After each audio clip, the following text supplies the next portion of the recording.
इंसानियत इसी को कहते हैं। एक डॉक्टर को जैसे ही एक अर्जेंट सर्जरी के बारे में फ़ोन करके बताया गया, वो जितना जल्दी वहां आ सकते थे आ गए। वो तुरंत ही कपड़े बदलकर ऑपरेशन थिएटर की ओर बढ़े। डॉक्टर को वहां उस लड़के के पिता दिखाई दिए जिसका इलाज होना था।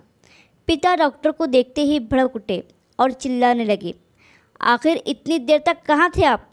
क्या आपको पता नहीं कि मेरे बच्चे की ज़िंदगी खतरे में है? क्या आपकी कोई जिम्मेदारी नहीं बनती? आपका कोई कर्तव्य है या नहीं?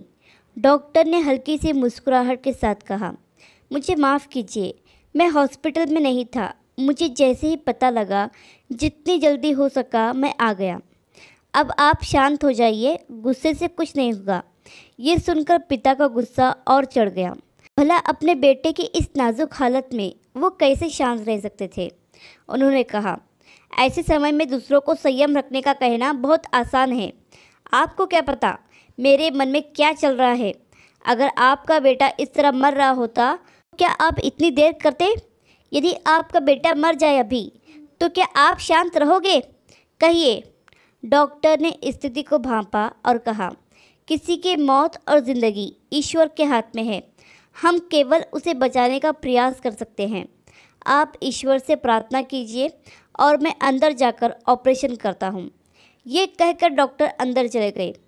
करीब 3 घंटे तक ऑपरेशन चला।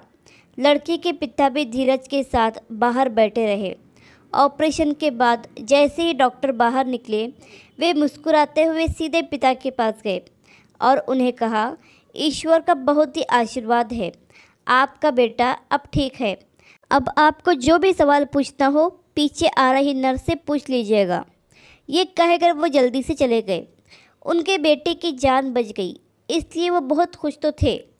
पर जैसे ही नर्स उनके पास आई, वे बोले, ये कैसे डॉक्टर है? इन्हें किस बात का इतना गुरूर है? इनके पास हमारे लिए ज़रा भी समय नहीं है। तब नर्स ने उन्हें बताया कि ये वही डॉक्टर है जिसके बेटे के साथ आपके बेटे का एक्सीडेंट हो गया था और उस दुर्घटना में इनके बेटे की मृत्यु हो गई। और हमने जब उन्हें फ़ोन किया तो वे उसका क्रियाक्रम कर रहे थे और सब कुछ जानते हुए भी वो यहाँ आए और आपके बेटे का इलाज किया। यह सुनते ही उस लड़के के पिता की आंखों में आंसू आ गए।